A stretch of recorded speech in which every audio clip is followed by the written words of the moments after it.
Hello, my name is Kyle Colmia, and I'm here from the Student Success and Opportunity Center at OSU OKC, and I'm here today to present to you about test preparation. Our information for the SSOC is located here, so we have our website and our phone number if you ever need to contact us for anything. Normally I do my presentations in PowerPoint, but today I'm trying something a little bit different. I'm going to do my presentation in what we call Prezi, so just bear with me today. But I wanted to start off by talking about exactly what test taking is and what test anxiety is, because it's kind of, it goes hand in hand. A lot of times people have anxiety that revolves around test taking. So test taking is more than just studying. It's a mental process. So whether or not you think you have test anxiety, you may relate to these real-life college students that we're about to watch as they talk about their decision to go back to school as adults and the anxieties that come along with being a student.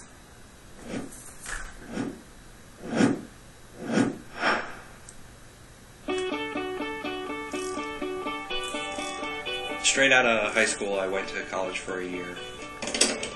Didn't go very well. Had to drop out. And just basically worked a lot of different jobs since then, mostly in the restaurant industry. My family is everything. I miss you. Education is super important. And the thought of going back to school was extremely intimidating. Going back to school, there's definitely a lot of stress and anxiety there, so I finally decided that it was time to go back and get an actual degree to get a better career. One thing I can't do is fail.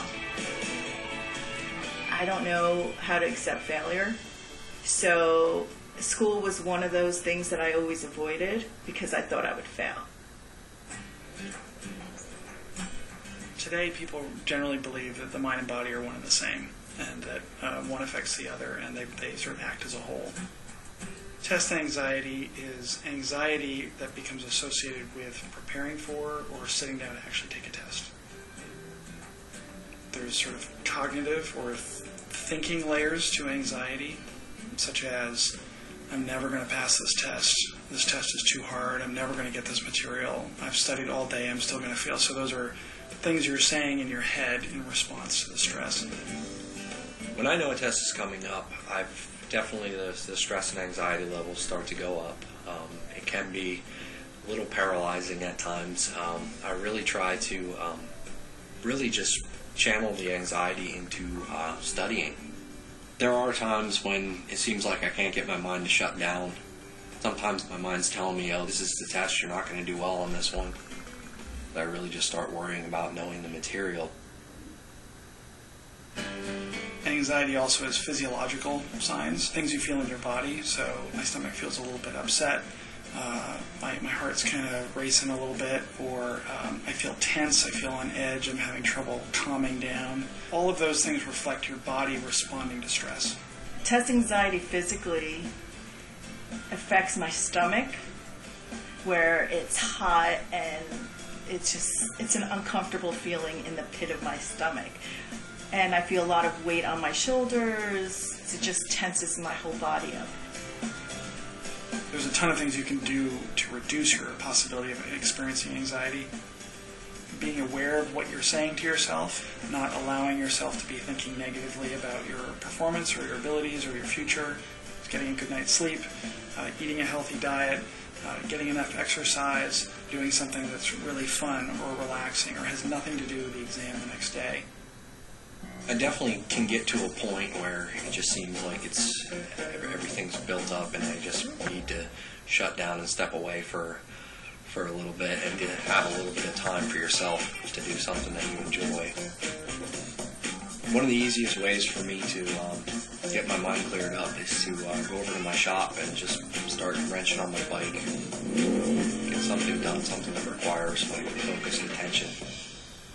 Exercise is definitely the key to relieve the anxiety before a test and even during schoolwork.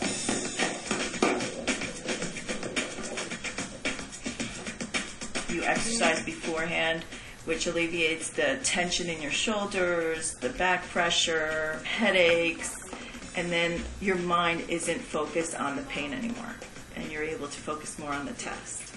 A certain level of anxiety is part of the learning process, it's part of the testing process, it's part of moving through life. And if you come to terms with that and learn how to prepare and manage that anxiety, then it works in your favor instead of against you. I think everybody handles stress and anxiety completely different. They need to find out what works for them and just apply it. I'd advise anyone who is taking online classes, new students coming in, to really just take deep breaths and know that you've done all that you can by communicating with your teachers and studying, and just don't second guess yourself so much. If you're worried about going back to school, you're not the only one. Most returning adults are all worried about going back to school. There's people out there to help you. The Continuing Ed and World Campus has plenty of help available, and they want to see you succeed.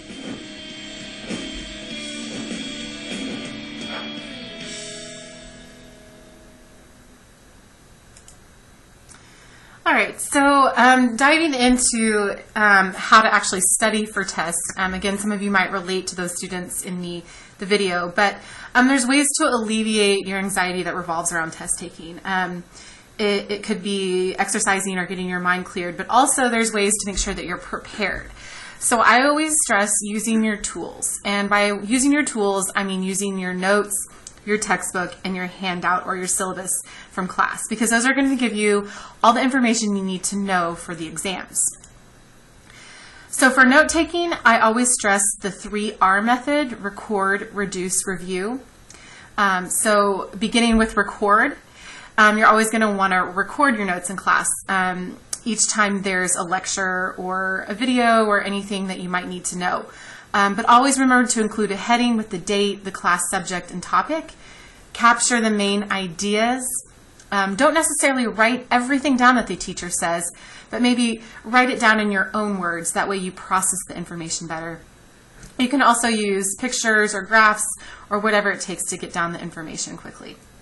Then after class is over, you're going to want to reduce your notes. So go back home and summarize what you've written. Organize them a little bit better. Type it up or rewrite it in your notebook and re-record those key words and phrases and write down any questions you might have for your teacher.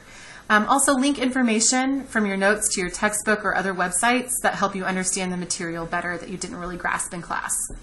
Then the best part is then having the notes to be able to review for exams. So you're going to want to review from memory what you learned and ask yourself, how does it relate to what we've already learned? So you can continue reviewing your notes before your next class, before a study session, before reading new material, and most importantly, when studying for an exam. Also, reading your textbook and your handouts. This is also just as important. I know sometimes it's easy to skip the reading portion if you don't feel like you have time. However, there's ways to kind of quickly get through the textbook assignments without having to spend hours and hours on it. So the first example I always recommend is to use context clues. And by that, I mean not looking up every single word you don't know. That's only interrupting your concentration. So instead, read until the end. Read the whole paragraph or the whole section, and then see if you understand the general concept of what the material is saying before you look up difficult words. But then if you don't understand, then you'll have to look up the difficult words after you're done. Also, read until the end. So don't just get discouraged and stop reading and interrupt that concentration. Definitely read into the end, because the ideas will become clearer when you read. And then when you finish reading, you can review maybe what you learned or what ideas that weren't as clear. Another great way to read text quickly is to scan and decode. So focus on the main nouns and then the main verbs, so the action words and the things in each text. Look for those combinations and focus your learning on those, and that will help you get through the text more quickly. Also, definitely, and this is a big step, definitely mark and underline your text.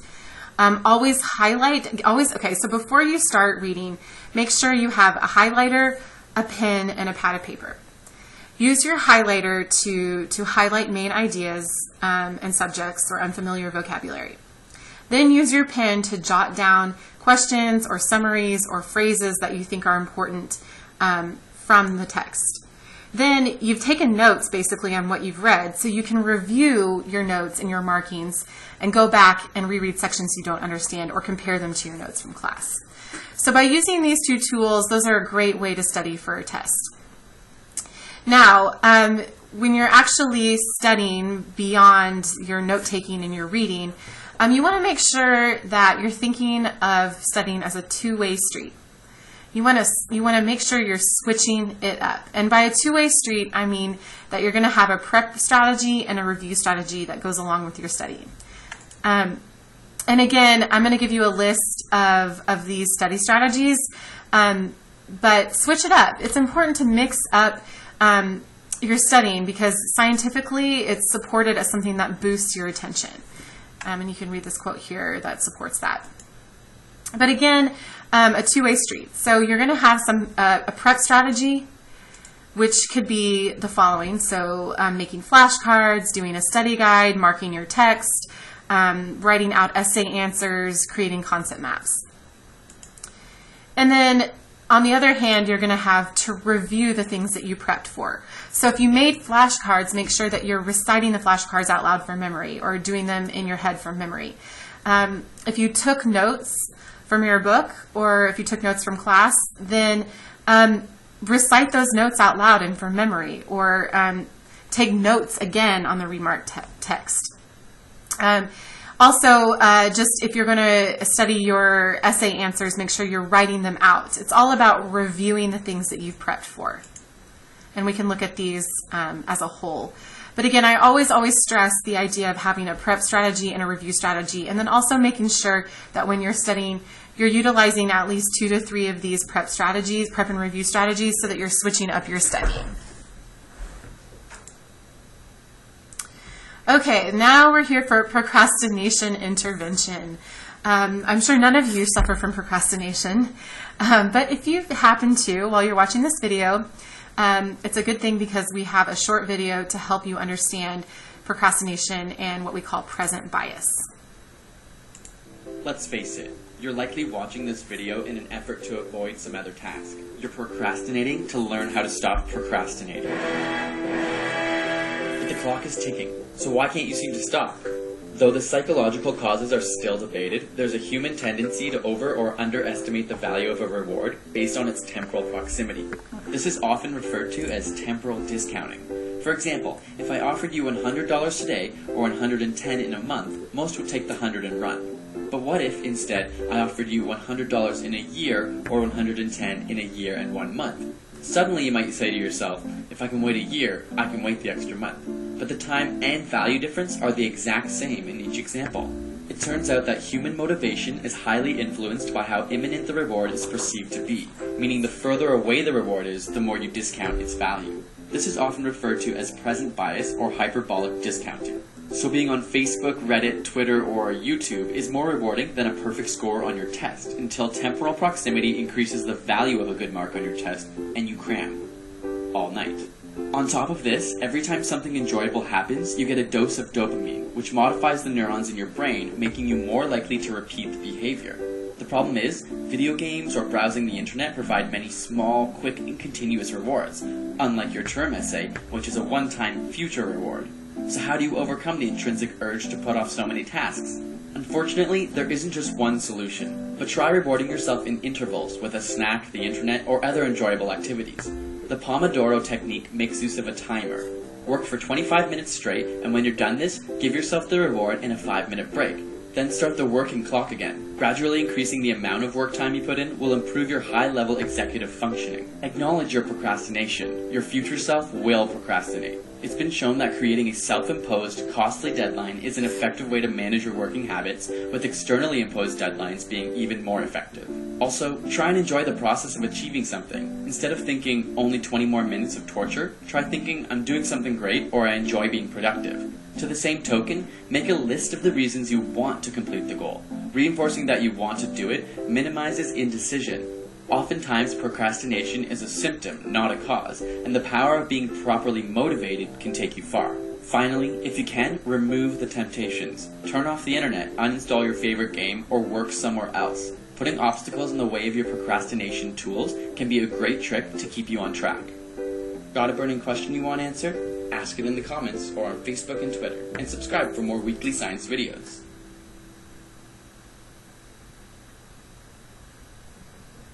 Alright, so that's a quick video on procrastination that I love because it highlights a lot of the things that I like to stress in my workshops, especially the idea of studying over a shorter amount of time, but over a longer period of time.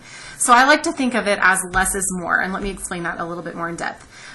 This quote kind of helps explain it. It says, recent studies find that our brains retain the information better when we spread it over a longer period of time. So not cramming like they were talking about in the video. Therefore, it's important to make sure that you're studying at least a week in advance for tests, and that way you can study for shorter amounts of time over a longer period, if that makes sense. So I always stress making a 7-day study plan. So knowing your goal, knowing when your due date is or when your test date is, and then using at least 2 of the prep and review strategies that we just went over. Again, switching up your studying.